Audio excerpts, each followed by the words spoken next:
Damos inicio a esta segunda parte del segundo día del tercer Congreso Nacional sobre Educación Judicial, las reformas laborales y su aplicación en el Estado mexicano. Para esta ponencia queda en uso de la palabra como moderador el licenciado Ernesto Arnulfo García Torres. Muchas gracias, buenas tardes a todos. Como miembro vocal integrante del Consejo de la Sociedad Mexicana del Derecho del Trabajo y la Seguridad Social, es para mí un honor dar la bienvenida al senador Tereso Medina Ramírez, quien por cierto también es miembro de la Sociedad Mexicana del Derecho del Trabajo y la Seguridad Social.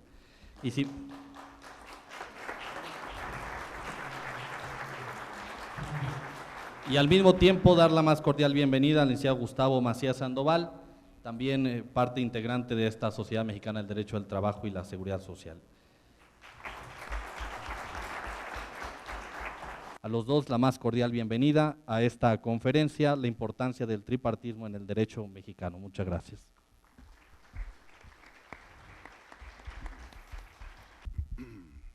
Buenas tardes a todos y todas los amigas y amigos que nos encontramos en este importante foro.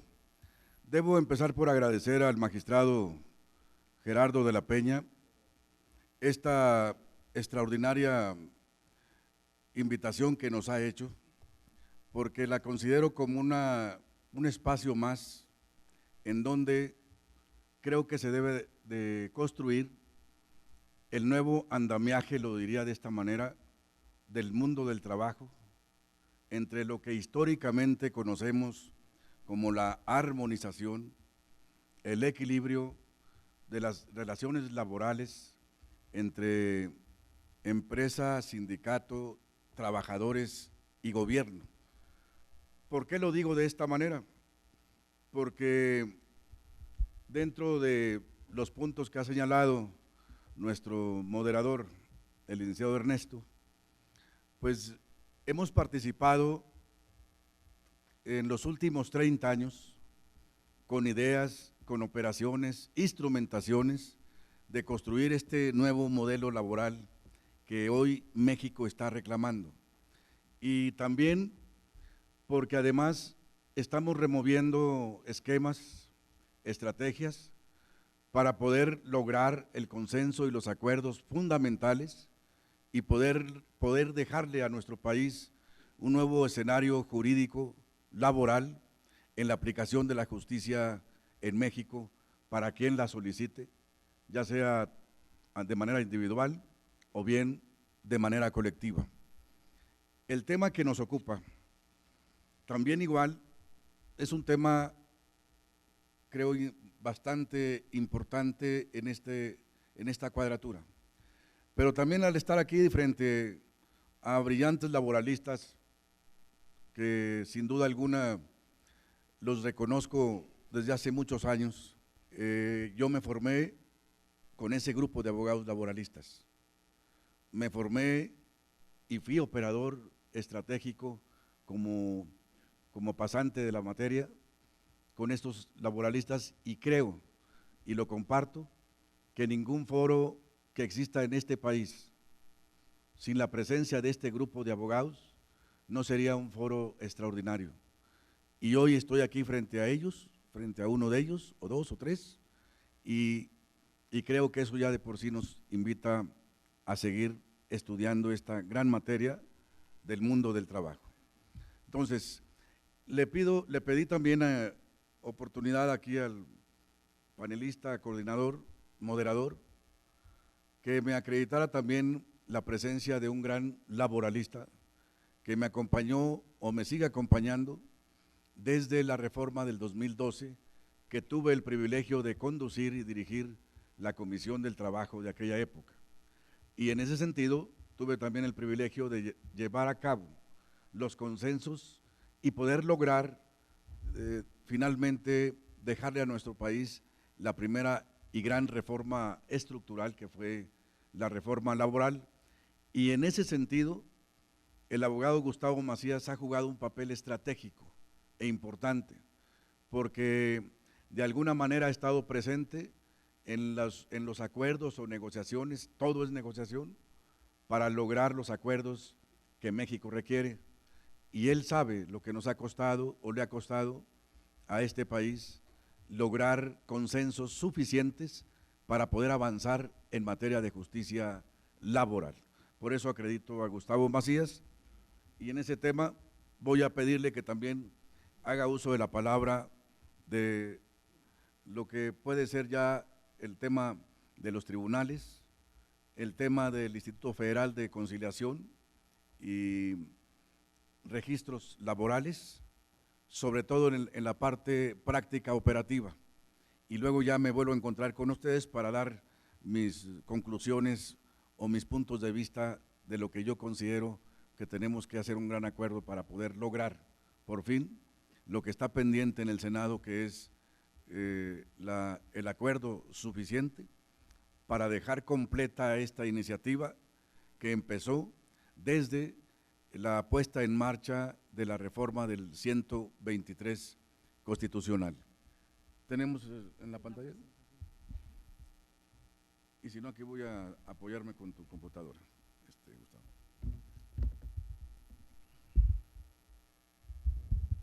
Si podemos ir pasando las diapositivas, por favor.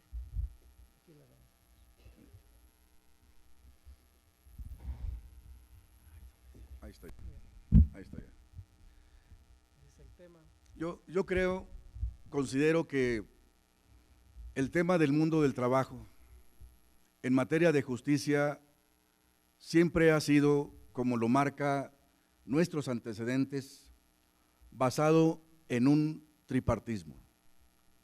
Hay un debate extraordinario de unos que dicen que va a desaparecer el tripartismo, otros que decimos que no desaparece, cambia de método, y otros que decimos que de alguna manera, en este sentido, el tripartismo tiene que cumplir en cierta etapa del proceso una función diferente a como se venía llevando a cabo en el tema tradicional de lo que hoy conocemos como el manejo de los conflictos. Y entiendo el tripartismo, por esa razón siempre he pensado que la construcción del mundo del trabajo o del empleo, como le queramos llamar, la armonización de la lucha jurídica cuando se da un conflicto entre trabajadores, empresarios o empresa, siempre entonces la justicia tiene que verse de aplicación de manera tripartita. Por eso siempre he pensado y he logrado llevar hasta donde me es posible que México necesita, creo que ahí está el tema, la construcción de un sindicalismo responsable para México. Y eso tenemos que construirlo desde todos los frentes y ópticas para poder lograr el anhelo que deseamos del nuevo rostro del manejo laboral. Pero en esta aplicación o en este detalle, pues tenemos que definir inclusive que desde el órgano internacional que se le conoce como la Organización Internacional del Trabajo, pues ha llamado siempre hasta en su propia estructura la construcción de esta gran institución de manera tripartita entre gobierno, empleadores y trabajadores. Creo que en ese tema vamos a seguir viendo esta manera de ver las cosas hasta cierto límite, como hemos hablado, hasta la constitución y operación de los propios institutos federales de conciliación. Y allí es entonces donde creo que tenemos que construir este nuevo andamiaje en ese sentido. La OIT siempre marca que para todos los acuerdos que tengamos o tengamos que llevar a cabo, para asegurarle una paz social al mundo o a una región, para que haya equidad, para que haya justicia, siempre se le apuesta a que en los conflictos la solución de los mismos sea primero buscando la paz, primero buscando la conciliación, primero buscar los acuerdos. Y en ese sentido siempre ha sido un llamado a las tres grandes instituciones que tienen que ver con el mundo del trabajo, que es gobierno, empresarios y trabajadores. Y en ese sentido, nuestro país, a través de las cámaras, en este caso la Cámara del Senado, podemos decir que en materia tripartita hemos seguido avanzando en ratificar los acuerdos, el acuerdo 78, el convenio 188 adoptados por la OIT, el convenio 87 que tiene que ver con el tema de la libertad sindical y que tiene que ver con la protección del derecho a la sindicación o el derecho a formar sindicatos. Actualmente el Senado tiene pendiente el estudio, análisis y aprobación del tan polémico y discutido convenio 98 de parte de un mandato de la OIT. Y vamos a ver entonces, con estos antecedentes, el tema de cómo estamos avanzando en el tripartismo bajo la nueva propuesta de reforma a la ley secundaria. Solo como antecedente. En este tema, como antecedente podemos hablar en el 2015, cuando de alguna manera el presidente, el licenciado Enrique Peña, manda al Senado un paquete que se le nombró paquete de la justicia cotidiana. Y para eso fue precisamente el 28 de abril del 2016, como lo marca esta lámina, en donde se recibe en el Congreso de la Unión este paquete que se le denomina la justicia cotidiana y que en conjunto proponen normas y criterios para poder transitar a partir de allí en esta reforma. Y prácticamente este paquete consiste en 8 reformas constitucionales, 3 reformas legales y una ley, incluyendo un decreto. Actualmente, en el Senado, en este paquete de la justicia cotidiana, se tiene ya avanzado la aprobación de lo que se denominó la aprobación de la reforma a la Constitución del 107 y el 123, que fue a partir, me parece que en noviembre se aprueba la reforma, y como lo publica aquí en esta fecha del 24 de febrero del 2017, se publica en el Diario Oficial el decreto en donde queda ya reformada y adicionada las disposiciones que tienen que ver con el 107 y el 123 de la Constitución referente a la materia de justicia laboral. ¿Qué se aprobó en este tema? Bueno, pues lo que estamos viendo y analizando, y por esa razón es propicio platicar de lo mismo, es seguramente cómo le vamos a hacer para darle cumplimiento al 123 de la Constitución. ¿Cómo le vamos a hacer para poder lograr que emigren las juntas locales y federales a la cuestión de los tribunales laborales, ahora dependientes del Poder Judicial de la Federación y de los estados de la República? ¿Cómo va a ser esta composición tripartita? ¿Cómo se va a manejar? Porque finalmente la Constitución del 123 ya establece como punto de partida la constitución misma de centros de conciliaciones especializados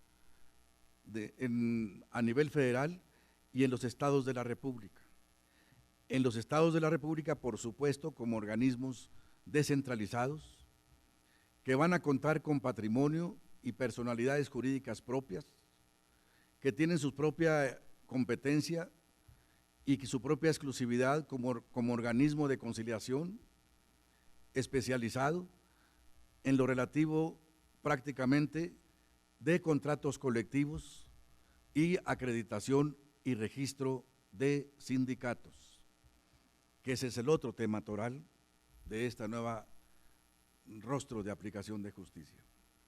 Entonces, se establece de esta manera los criterios nuevos que van a funcionar a partir de la reforma de la Constitución, y espero que también igual ya por fin tengamos la reglamentación a la ley secundaria tan polémica y discutida. Ojalá lo podamos lograr con un periodo extraordinario después del 1 de julio y podamos de alguna manera ya regular las bases de cómo se va a llevar a cabo el registro o la firma de los contratos colectivos. Está en el debate que ahora el registro de los contratos colectivos tiene que ser tomando en cuenta a los trabajadores. ¿Qué quiere decir esto? Popularmente hablando, si alguien me pregunta, ¿y qué hay de diferencia con el pasado, con el ahora y el futuro laboral?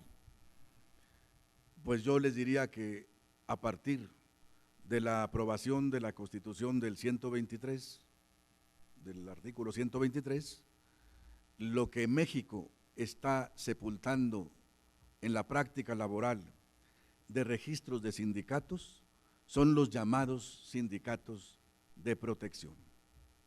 Es decir, si alguna vez fue una manera tolerada de ver el equilibrio y la estabilidad laboral y la conservación del empleo, tener contratos colectivos sin el conocimiento de los trabajadores, para no escucharme tan mal, diría que ese estilo, esa manera de ver el mundo del trabajo, ya es un estilo que México tiene que sepultar, ya es una forma que tenemos que darle la madurez y ponernos de acuerdo cómo vamos a celebrar la firma de los contratos colectivos.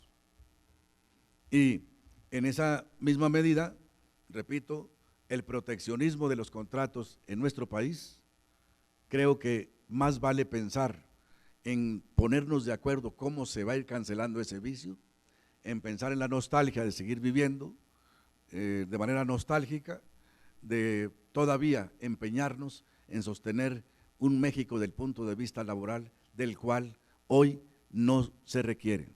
Y por eso creo que después de estar haciendo ejercicios, de llevar a cabo la aprobación, que por cierto se dio en forma unánime, del 123, pues ahí está el verdadero fondo de las cosas, porque estamos cambiándole el rostro laboral en la conducción del manejo, en las nuevas maneras de llevar a cabo los registros de esos contratos.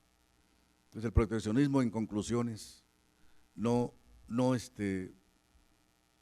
seguirá más en nuestro país. También igual en el tema de trabajadores y patrones, el tema, si gusta una lámina antes, ahí, también igual en el tema de los llamados contratos de protección, estamos viendo también en el tema de los, pues de la libertad o de la opinión de los trabajadores, en el tema de un conflicto, si también existiera una pregunta, es decir, bueno, ¿y cómo está el proceso laboral ahora? Pues antes yo diría que una de las grandes ventajas de esta nueva manera de hacer justicia es que el tripartismo va a permanecer hasta la etapa de conciliación. Y antes la conciliación no era obligatoria. Se los comenta alguien que es un privilegio estar aquí frente a ustedes, quizá como legislador o quizá como abogado laboralista, pero he visto de distintos caminos la práctica de aplicación de esta justicia, desde la oportunidad que tuve de ser jefe de procuradores obreros o los famosos defensores, diría yo, de oficio de los trabajadores, y también como el privilegio que tengo como plan de vida y carrera de ser un dirigente legal creo que en las principales ramas industriales de este país. Entonces, yo recuerdo que cuando íbamos a conciliar, pues nos arreglábamos extraoficialmente, y cuando ya llegábamos a la Junta a darle validez al acuerdo, venía otro abogado o no sé quién aconsejaba al trabajador y le decía, no concilies, no tienes derecho a eso. Y entonces ahí fallaban muchos arreglos de los conflictos. Ahora no, ahora con este nuevo rostro, la conciliación antes de irnos a proceso tiene que ser obligatoria. Y ahí también tenemos una nueva pregunta que hacer, al ser una conciliación obligatoria. Creo que en esta conciliación obligatoria, si yo fuera parte del tribunal o si fuera parte del instituto, pues sin duda alguna hay una urgente necesidad de capacitar, formar a estos nuevos conciliadores. ¿Por qué? Porque de ellos va a depender, diría yo, si pasamos a tribunales o arreglamos en la etapa conciliatoria. El país necesita arreglar. El origen del tripartismo, lo dije, como lo dice la OIT, como lo dice la esencia de los arreglos, como lo dice la esencia de la armonía, dice armonía y equilibrio de las relaciones laborales entre trabajadores, empresarios y sindicatos. En medio de este equilibrio andamos todos buscando la justicia, buscando tener la razón, y esa razón sigue siendo el Estado a través de sus órganos jurisdiccionales los encargados de darle justicia a quien realmente aporte el mayor proceso de derechos y que logre este tema de justicia. Por eso creo que ahí en la etapa de conciliación está la clave para poder lograr que el país marche lo mejor que se pueda en crecimiento de empleo, en productividad, en estabilidad, porque no se está haciendo una justicia cotidiana para poder incrementar el número de conflictos. Entiendo que se está haciendo una justicia cotidiana, primero, para empoderar a los trabajadores, y eso creo que es un gran avance. Se está haciendo una justicia cotidiana, creo también, para poder lograr que todo aquel dirigente, y lo digo aquí en este gran auditorio, porque creo que es un tema crítico, autocrítico y propositivo, y vengo despejado de cualquier circunstancia que no sea la que tengamos que aportar como aprendizaje o intercambio en este auditorio. Y entonces lo que veo, que en esta justicia cotidiana, veo a un reencuentro de los verdaderos y auténticos líderes sindicales que buscaron como plan de vida y carrera, como una profesión que debe ser digna y decente hacia sus trabajadores. Ese es el tema. Veo también que nuestros trabajadores mexicanos de ahora tienen acceso como nunca a la información, y en ese sentido de nada vale, y creo que mañana Arturo nos va a hablar un poquito de este tema, del cual lo aplaudo desde este momento, que es la transparencia sindical. Bueno, pues en ese sentido veo que estos son los retos de la nueva justicia cotidiana. Y me regreso al tema de la conciliación tripartita. Ahí es donde creo que también necesitamos conciliadores justos, lo más que podamos, porque aunque el proceso va a ser en la oralidad, después en tribunales, lo paradójico es que empieza también por una cuestión de acta escrita. Eso lo infiero. ¿Por qué lo digo?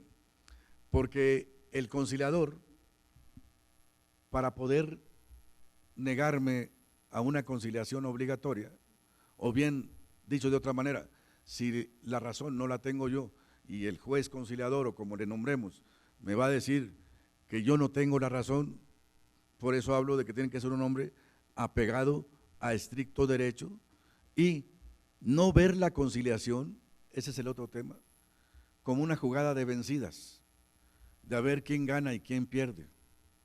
No, esa no sería conciliación.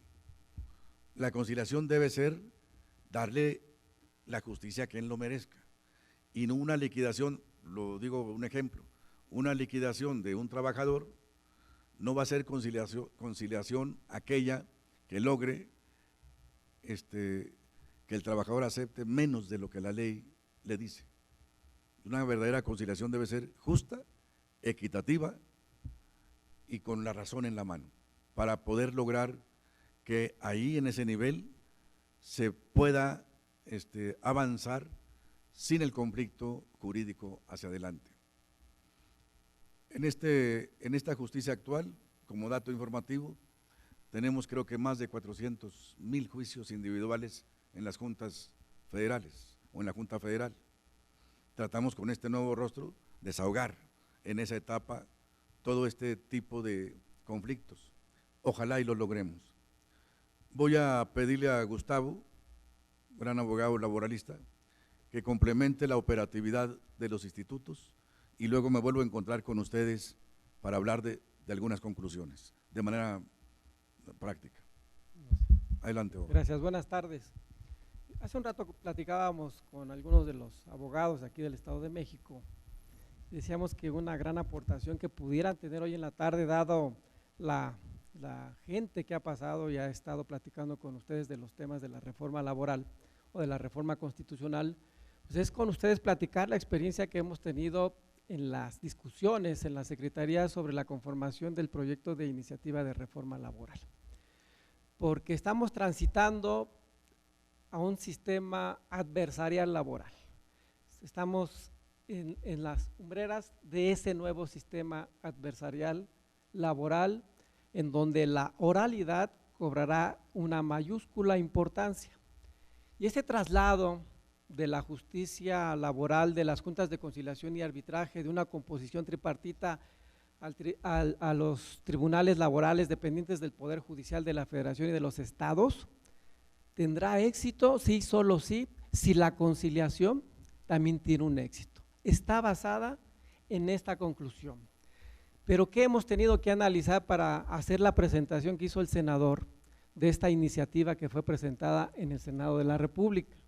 Respecto de los tribunales laborales, si le quieren avanzar, no ha sido fácil el tema del diseño de los tribunales laborales. O sea, las primeras preguntas que nos hicimos sobre los nuevos tribunales laborales, si bien es cierto la constitucional ya determinaba que la transición iba a ser a los tribunales laborales dependientes del Poder Judicial de la Federación y de los estados, se estuvieron analizando muchos temas, entre otros la organización y funcionamiento de esos tribunales. También la filosofía del nuevo tribunal, porque son tribunales de estricto derecho, mientras que en materia de expedición de justicia a través de las juntas son tribunales de lo social, es decir, son tribunales de lo social porque es un derecho jurídicamente diferenciado. Aquí hay protección del derecho de los trabajadores, en eso se basa, y vamos a trasladar la justicia al Poder Judicial de la Federación con una aplicación de estricto derecho. Entonces todos nos preguntamos, ¿cuál va a ser la filosofía de estos nuevos tribunales? ¿Serán tribunales de pleno derecho o serán tribunales de justicia social? También nos dijimos, ¿qué tienen que hacer los estados? Hemos estado en algún poder judicial de los estados, como en el del Estado de México, porque no había conciencia de lo que tenían que hacer los estados en el país, es decir, tenían que darle cabida a los nuevos tribunales en sus leyes orgánicas, porque no aparecían, de manera que todas sus leyes orgánicas que regían en este poder, en este tribunal, tenían que ser modificadas. También la asignación presupuestal, todo el mundo se preguntaba de dónde van a salir los dineros para el traslado de la impartición y el establecimiento de los nuevos tribunales, o la transferencia de los procedimientos. Y empezó a cuestionarse en relación con la transferencia de los procedimientos, porque la Constitucional estableció que tendrían las juntas que enviar los expedientes que tenían de su conocimiento hasta a los nuevos tribunales. Y decíamos y planteamos ante la Secretaría que había un problema de constitucionalidad, porque claramente el 14 y el 16 hablan de tribunales previamente establecidos. Luego entonces, si una junta tenía en su conocimiento algún expediente, cómo iba a conocer un nuevo tribunal con una constitución distinta y una ley distinta, un procedimiento ya establecido y que había conocido la Junta Federal de Conciliación y Arbitraje. Fue entonces cuando se resolvió, entre otras cosas, que las juntas seguirían conociendo de estos juicios y ellos, quien conocía de este juicio, la Junta, ellos lo iban a terminar. Y hasta en tanto no se instituyeran los nuevos tribunales, las juntas iban a resolver todos los asuntos. Evidentemente se planteó un término, porque si les decimos al personal de las juntas que pueden llevar, que qué tiempo requieren para resolver los juicios que tienen en su conocimiento, pues nos podrían haber dicho que muchos años, que 6 u 8 años. Pero se estableció un término de 3 a 4 años para que las juntas resuelvan todos los expedientes que tienen y después el tribunal conozca con una nueva conformación y con una nueva estructura y con una nueva ley los nuevos procedimientos laborales. Fueron todas estas interrogativas que se plantearon al diseñar la iniciativa de reforma laboral. Todo esto llevó, si el nuevo sistema laboral mexicano se plantea su éxito en una conciliación verdadera, eficaz y eficiente, entonces la iniciativa plantea, la que presentada por el senador Tereso Medina y por el senador Isaías González, que ya hubiera un capítulo específico en la ley que hablara de todos estos nuevos procedimientos como medios alternativos de solución de conflictos laborales. Es decir, le está apostando esta transición de la justicia laboral al Poder Judicial, le está apostando a una verdadera profesionalización de la conciliación. En eso descansará su éxito. Después teníamos un problema, este asunto de la conciliación previa y obligatoria. Verán ustedes cuando leen el dictamen aprobado que no distinguió si esa conciliación previa y obligatoria solamente se refería a conflictos individuales, no distinguió. Entonces nos preguntábamos si también en los conflictos colectivos, jurídicos o económicos, también tendríamos que tener una conciliación previa y obligatoria, porque teníamos un gran problema.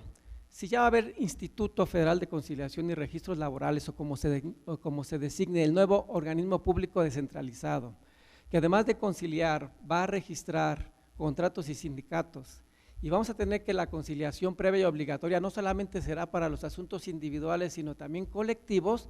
La pregunta es si teníamos que pasar también en asuntos como emplazamientos a huelga o demandas de titularidad o aún en conflictos colectivos de naturaleza económica, si teníamos que también transitar por la conciliación previa y obligatoria. Porque aquí tenemos un órgano o un instituto administrativo.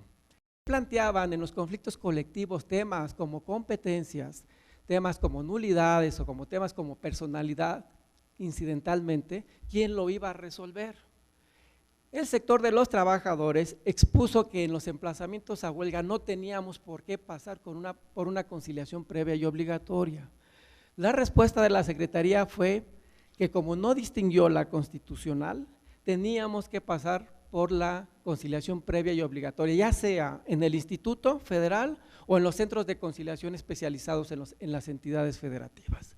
¿Y cómo? ¿Cómo iba a resolver un órgano administrativo todas las cuestiones de competencia o jurisdiccionales? Entonces, hay un gran problema, porque si se presentan estas incidencias o estos problemas jurisdiccionales al presentar un conflicto colectivo, ya sea de naturaleza jurídica o de naturaleza económica, el tribunal o los centros de conciliación especializados no podrán resolverlos, no tienen facultad, no tienen jurisdicción. Tendrá que enviarlos a los nuevos juzgados laborales, a los nuevos tribunales laborales, serán tribunales laborales, pero los que emiten o dictan sentencias son jueces de lo social o de lo laboral, tienen que resolver la incidencia y después regresarla otra vez al órgano administrativo, al de conciliación. Pero para que todo esto suceda y que la conciliación se profesionalice, si le quieren seguir pasando, porque yo estoy viendo unas láminas que aquí, más adelante, estamos un poco más adelante. Ahí estamos. Se establecieron en esta nueva iniciativa criterios y procedimientos para la selección de conciliadores. Por ejemplo, tienen ustedes al frente la conciliación como la conocemos en la mayoría de los casos, es cuánto me pide trabajador, tratándose de conflictos individuales, cuánto ofrece la empresa o el patrón, y partamos diferencias para arreglarnos. Esa es la conciliación que conocemos. Si le estamos apostando a este nuevo modelo de impartición de justicia, algo que es obligado cambiar es el tema de la conciliación como hoy la conocemos. Si bien la reforma del 2012 hubo algunos avances en el tema del establecimiento de funcionarios conciliadores, no fue suficiente. La verdad es que no alcanzó ese tema a resolver un gran problema que se tiene en las juntas federales de conciliación y arbitraje. Entonces la propuesta es que hay un procedimiento de selección que constaría de 2 etapas de registro y actividades previas y de evaluación.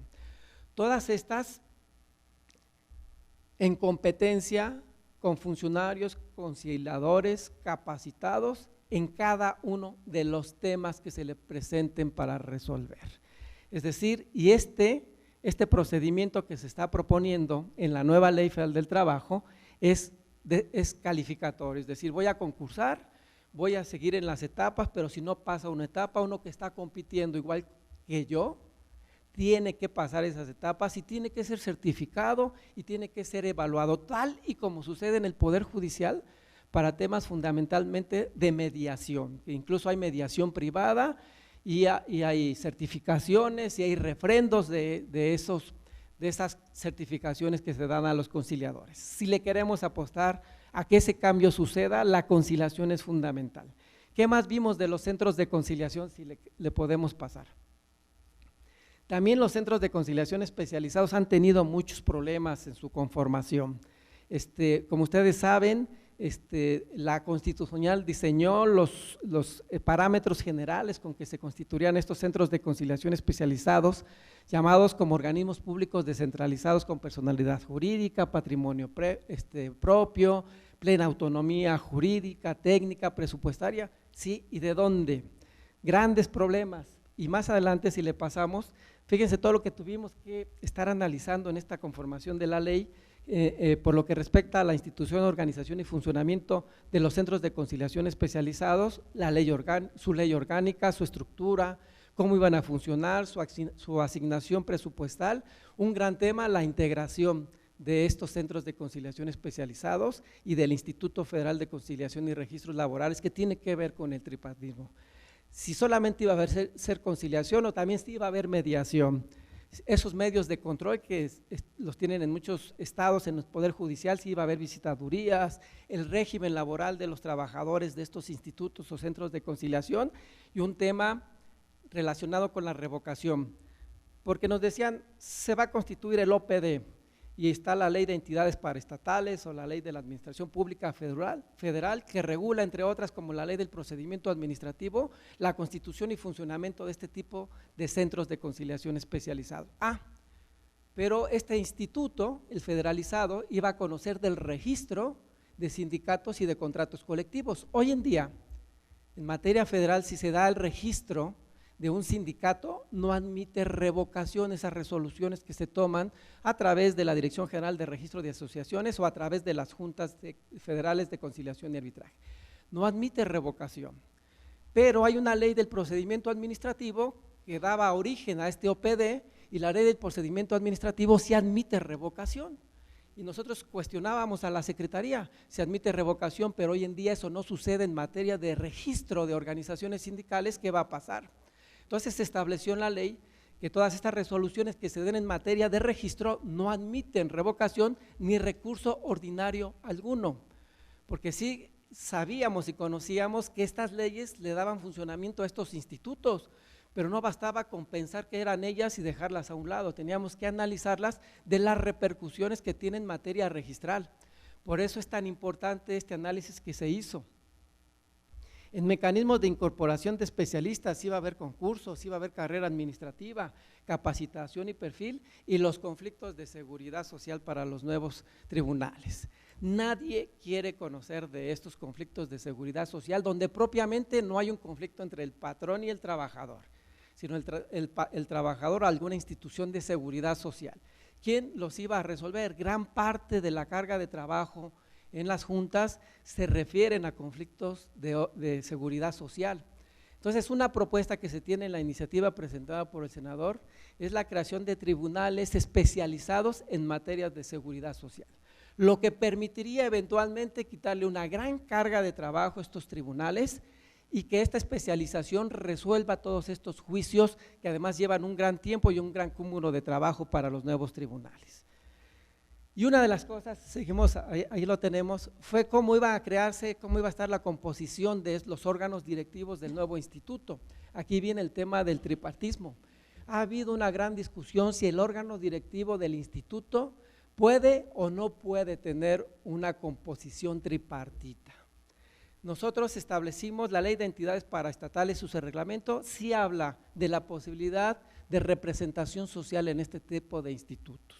Pero vamos a ver si puede ser tripartita o si puede ser minoritaria, como habla el reglamento interior de la ley de entidades paraestatales. Y es que además, el gran problema del instituto es que no solamente va a conocer seguimos adelante, no solamente va a conocer de la conciliación, también va a conocer de registros, de contratos y sindicatos de todo el país. Una gran supersecretaría vamos a tener en ese instituto. Cómo los trabajadores o los empleadores a quienes van dirigidos este tipo de aplicación de la norma laboral, cómo no van a estar interesados en un correcto funcionamiento del instituto. Y otra cosa también se discutió mucho el tema de si los convenios que eventualmente se pudieran resolver o celebrar en el instituto, en los centros de conciliación especializado, al ser un órgano administrativo, iban a tener o no la calidad de cosa juzgada. Ya la Constitucional resolvió ese asunto, resolvió ese tema, precisando que los convenios que se celebren tanto en el instituto como en los centros de conciliación especializados tendrán calidad de cosa o condición de cosa juzgada. En materia de registro, hay un tema muy importante porque hay que observar conceptos importantísimos. Si vas a registrar, tienes que resolver temas de libertad de negociación colectiva, tienes que resolver temas de regulación de la representación de las organizaciones sindicales, precisar y aclararles a los institutos y a los centros, al instituto, que sus tomas de notas son declarativas, no constitutivas de una organización sindical. Contratación y negociación colectiva y la representación de los trabajadores en emplazamientos a huelga. Ya como se advirtió en una de las láminas, la fracción 20 del 123 constitucional precisó que para solicitar o emplazar por firma de un contrato colectivo hay que acreditar que se cuenta con la representación de los trabajadores. La pregunta y lo que hemos platicado con muchos especialistas en materia de derecho laboral es ¿cómo vamos a acreditar la representación de los trabajadores? Por ejemplo, piensen en un juicio de titularidad de un contrato colectivo de trabajo, donde la prueba idónea para determinar a qué sindicato le corresponde la administración del contrato es la prueba de recuento. Vamos a acreditar la representación de los trabajadores, dicen algunos patrones, con un recuento previo para ver si contamos o no con la representación de los trabajadores y después irnos a otro recuento para determinar a quién le corresponde el mayor interés profesional de los trabajadores al servicio de la empresa demandada. Nosotros nos hemos opuesto y hemos sentenciado que la única forma de acreditar la representación de los trabajadores es que se presuma que se cuenta con esa representación y se puede acreditar documentalmente, tal y como algunos criterios se establecieron en las juntas para acreditar lo que llamaron legitimación en la causa, es decir, acreditar que cuento con la representación de los trabajadores. El otro gran problema es si acreditemos la representación de los trabajadores, ¿de quiénes? Porque este es un contrato que va a comenzar. ¿De quiénes acreditamos la representación de los trabajadores? Bueno, pues del universo de los trabajadores a los que les será aplicable el contrato colectivo de trabajo. Y aquí hay una discusión que también se da. Si representación, le ponemos un porcentaje de representación o lo dejamos abierto. Hay quienes sostienen que no se debe de señalar un porcentaje de representación y otros como nosotros que decimos que sí hay que acreditar un porcentaje de representación mínima de trabajadores. La práctica internacional es de acreditar cuando menos el 30% de los trabajadores. Si no acreditamos el 30% u otro porcentaje, la única referencia que hay en la ley es a la representación mayoritaria, al 50+1. si no determinamos desde nuestro punto de vista qué porcentaje de trabajadores debemos de acreditar que representamos, es seguro que nos lleven a decir, o nos lleve la Corte, nos lleven los tribunales a decir que la representación que tenemos que acreditar es la representación mayoritaria. Y nosotros no estamos de acuerdo en acreditar el 50+1.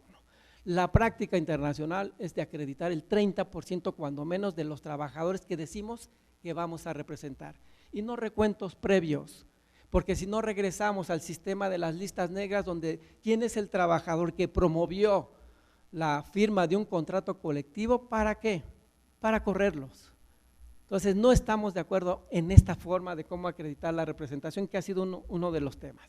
El instituto tendrá una representación, como ven ustedes allí y como sentenció la Constitucional, será el presidente quien envíe una terna a la Cámara de Senadores para hacer una propuesta de quién será titular de ese Instituto Federal de Conciliación y Registros Laborales. En la iniciativa presentada por el senador, está aquí, la vamos a poner muy clara y con eso termino para darle pauta al senador en las conclusiones. Si seguimos más adelante, tiene 5 capítulos. El primero se refiere a disposiciones generales, después a administración, atribuciones del instituto, la administración, organización y funcionamiento, y después vigilancia y control del instituto. Esto no es sacado de la manga. La ley federal de entidades paraestatales precisa cuáles son las normas con las que se constituyen este tipo de organismos públicos descentralizados. También esa iniciativa establece cuál es el objetivo del organismo, que será el de ofrecer el servicio de conciliación, pero también de registro de contratos colectivos de trabajo, de convenios de administración de contratos ley, de reglamentos interiores de trabajos y de contratos ley o contratos colectivos de trabajo. O sea, casi nada va a tener este instituto. De conformidad, por ejemplo, con el artículo 15, se establece cómo va a funcionar este instituto, a través de un consejo técnico y una dirección general. La propuesta es que la integración del consejo técnico del instituto cuente con una representación equitativa del gobierno federal y de las organizaciones nacionales de empleadores y de trabajadores. Inicialmente la Secretaría había propuesto que la integración del consejo directivo de este instituto fuera 7 representantes del sector del Estado, 4 representantes de los empleadores y 4 representantes de los trabajadores. Y le dijimos a la Secretaría, es un OPD, no es un organismo centralizado donde haya preponderancia en la vigilancia del Estado mexicano. Nosotros no estamos de acuerdo en que de esa forma se conforme. Entonces, en la propuesta de la iniciativa presentada para la constitución de este instituto, que será una supersecretaría, está que hay una representación equitativa de gobierno, de empleadores y de trabajadores. 12 integrantes, 4 del gobierno, 4 del sector de los trabajadores y 4 del sector patronal. Esa es la propuesta que se tiene. Dirían muchos, es que el sindicalismo oficial perdió control con la reforma constitucional y ahora está tratando de recobrarlo a través del instituto, que es un medio de control sobre el tema de registros de contratos y de sindicatos. Veamos si es cierto. Aquí están las atribuciones que tendrá el consejo técnico del instituto. Y señores, es exclusivamente actividades de carácter administrativo. Es decir, ni los trabajadores ni los patrones se van a dar a sí mismos sus registros, ni sus registros de organización sindical o de organización patronal, ni sus registros de sus contratos colectivos. Pero dada la importancia que va a tener el instituto para quienes va dirigida la norma laboral, es evidente que se tiene que tener y contar con una representación. ¿Qué atribuciones tiene?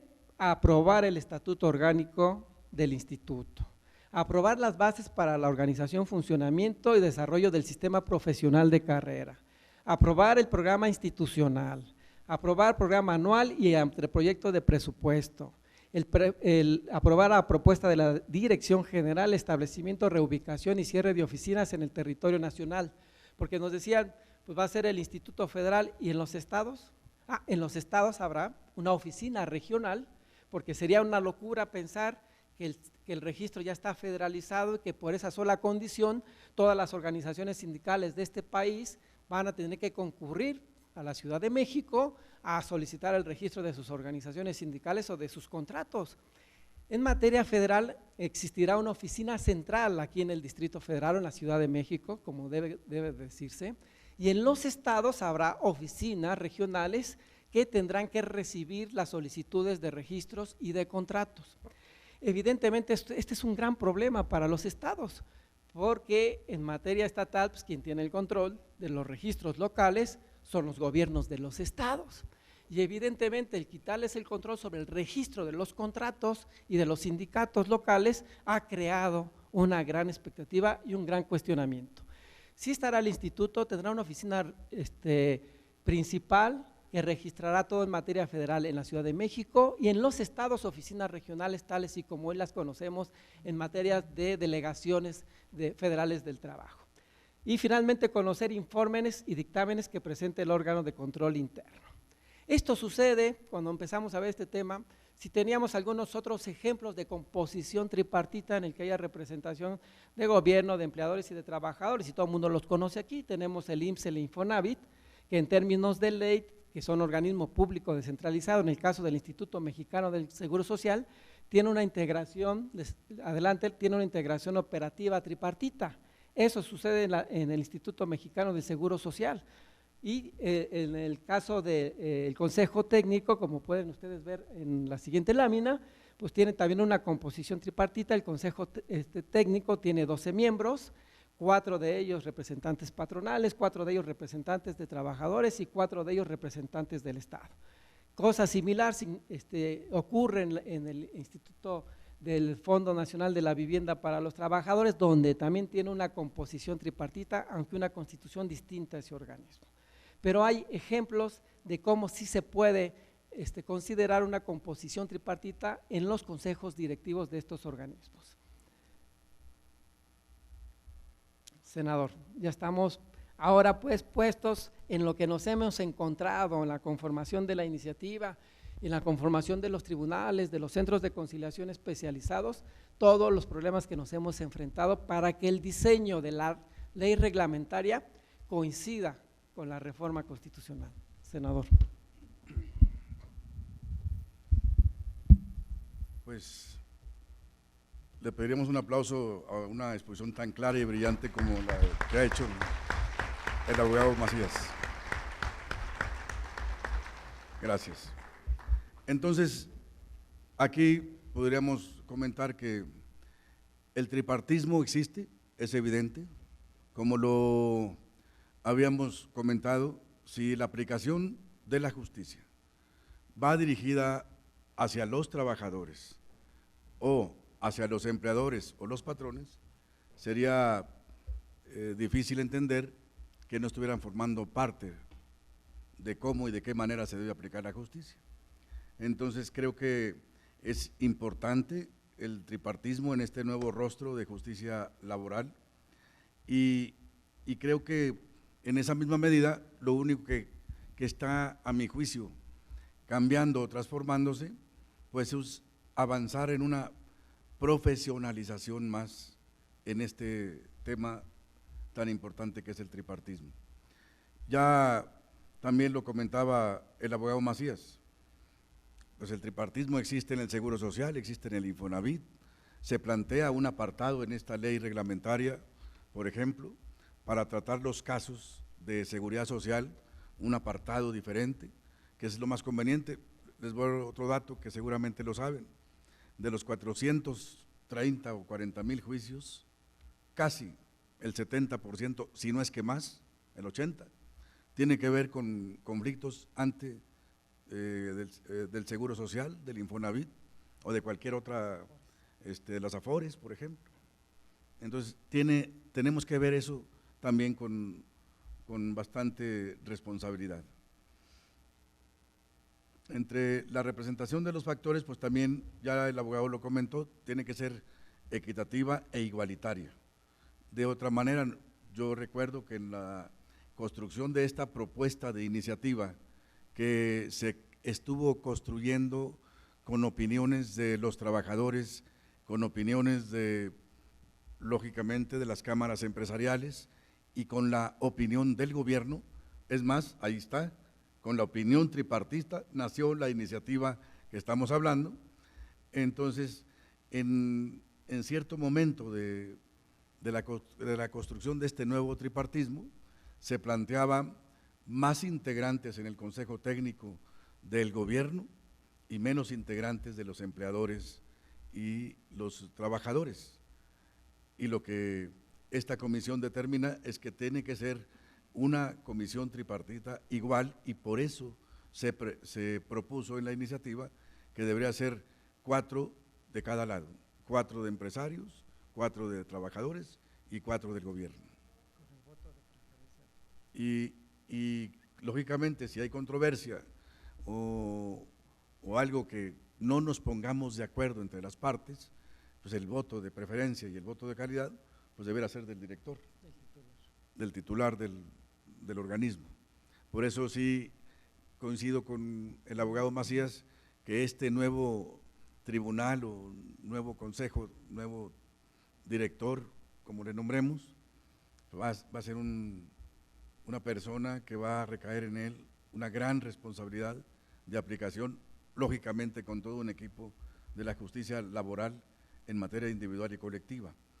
Igual, en los términos de la conciliación, en esta reforma, sí es un hecho que se privilegian los asuntos individuales, pero también igual creo que la conciliación, a mi juicio muy particular, debe existir en todo lo que pudiera presentarse como un proceso de algún conflicto a futuro, sea individual o colectivo. Lo hemos hecho infinidad de ocasiones y creo que la conciliación que tenemos hoy, oficial o extraoficial, ha sido fundamental para poder resolver los conflictos de este país en materia del mundo del trabajo.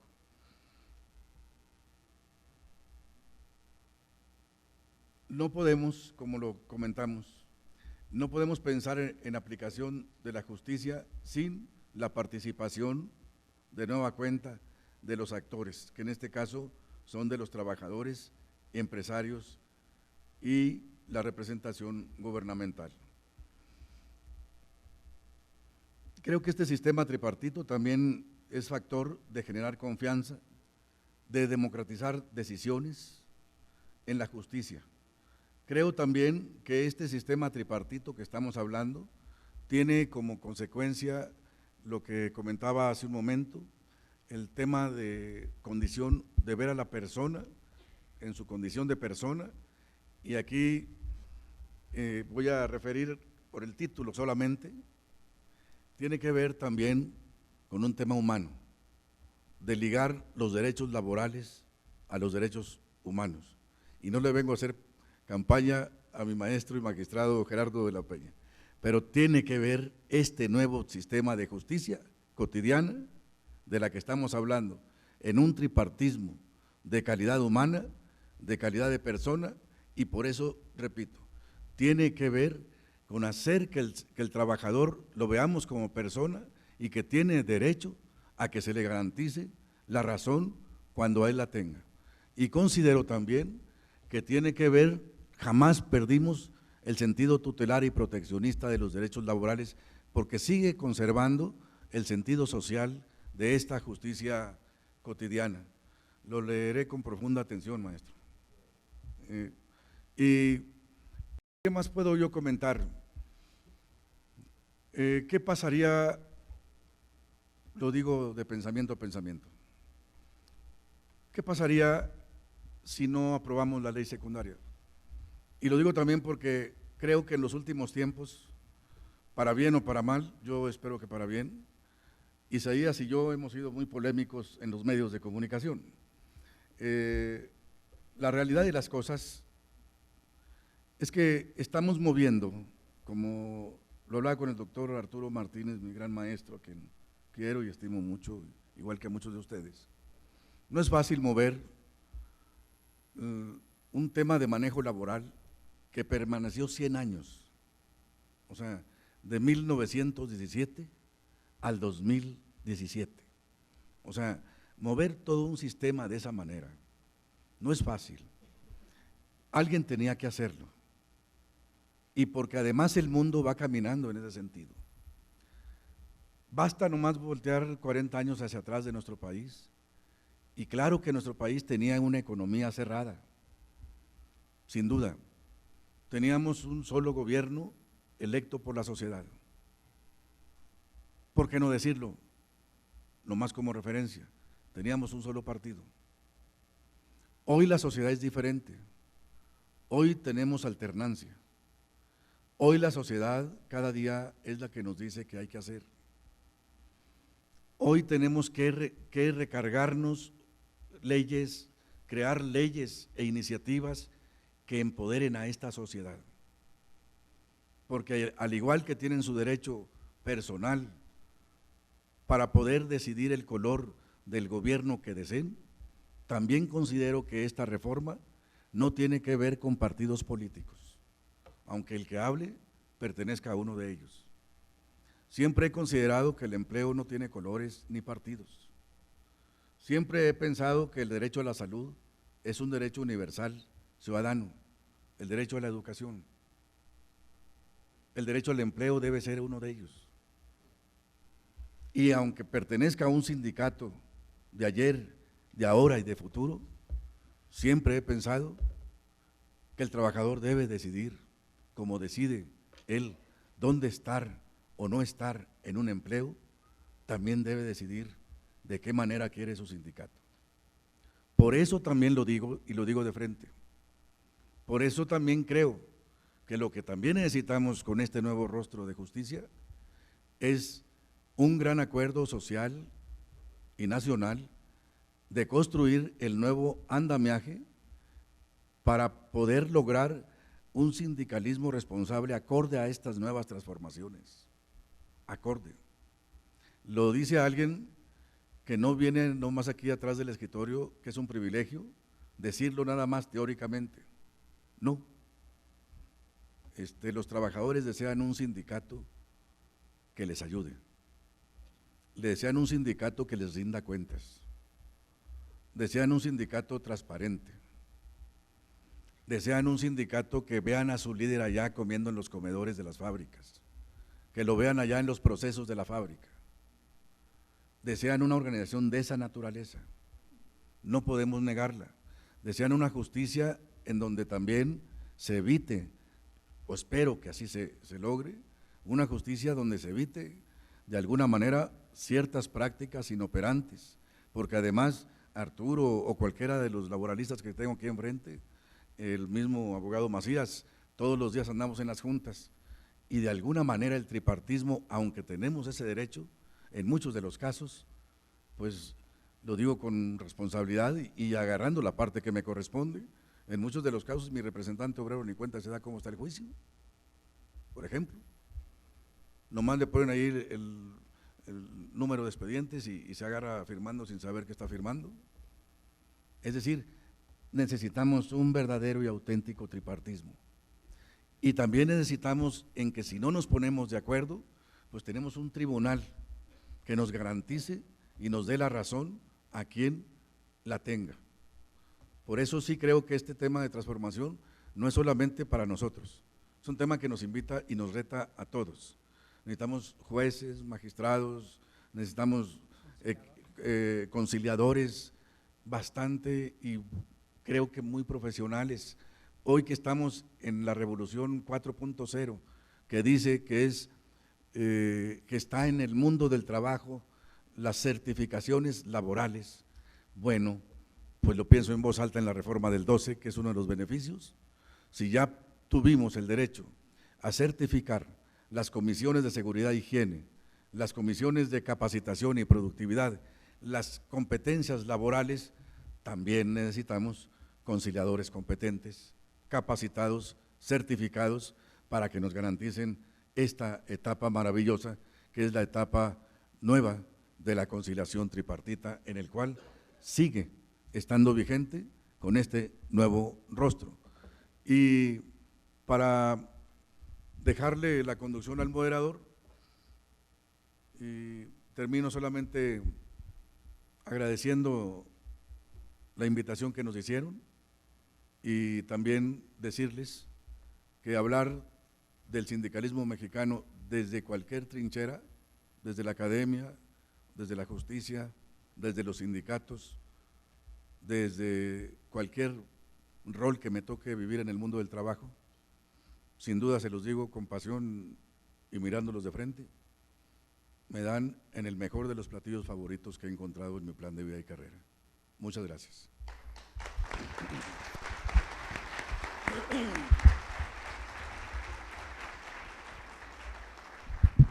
Permítanme agradecer en nombre del Poder Judicial del Estado de México y de la Sociedad Mexicana del Derecho del Trabajo y la Seguridad Social al licenciado Tereso Medina por su participación en esta conferencia y quien, como lo ha dicho, tiene más de 30 años en el impulso, estudio y legislación del derecho del trabajo mexicano y quien junto con el licenciado Gustavo Macías nos han hablado esta tarde de cómo hoy el tripartismo en su filosofía es la armonización y el equilibrio de las relaciones laborales de los factores de la producción, donde integra el gobierno, los empleadores y los trabajadores, cómo ha habido incluso un debate actual sobre criterios en la desaparición del tripartismo en el derecho laboral mexicano o sobre la transformación del tripartismo en el derecho laboral mexicano. Y cómo hoy este tripartismo se materializa a través de sus órganos, en concreto a través del Instituto de Conciliación, donde se necesitan, como lo ha dicho el senador, conciliadores justos, conciliadores humanos, conciliadores que garanticen los derechos de los trabajadores, pero también de los empleadores. Y cómo el tripartismo hoy resulta ser un nuevo rostro del derecho laboral mexicano a través de la conciliación. Y gracias también a ambos por la nutrida síntesis de la reforma laboral en sus distintos aspectos, así que a los dos les regalamos un nuevo aplauso. Muchas gracias.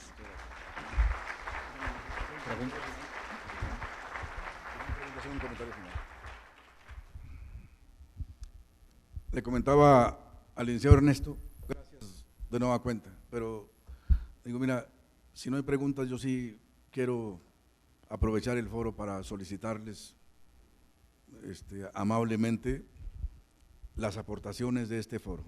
¿Por qué lo digo? Porque no puedo en este momento ser juez y parte porque estamos construyendo lo que pueda ser un dictamen a la iniciativa, a la ley secundaria. Soy autor de la iniciativa, quizás en lo público, junto con mi compañero Isaías, pero lo que quiero decirles es que ojalá los organizadores de este foro nos hagan llegar las conclusiones, porque estamos en la búsqueda todavía de construcción de lo que puede ser el dictamen de la reforma a la ley secundaria. Y esto que estamos haciendo en este gran auditorio, sin duda, se los digo con toda franqueza, puede enriquecer el contenido para que en mi calidad de legislador y miembro de la Comisión Laboral, si me autorizan y me lo permiten, lo llevaré no como una idea de su amigo Tereso Medina, sino como las conclusiones de un foro al que creo que se le debe dar el crédito y la responsabilidad debida. Se los solicito de nueva cuenta. Muchas gracias.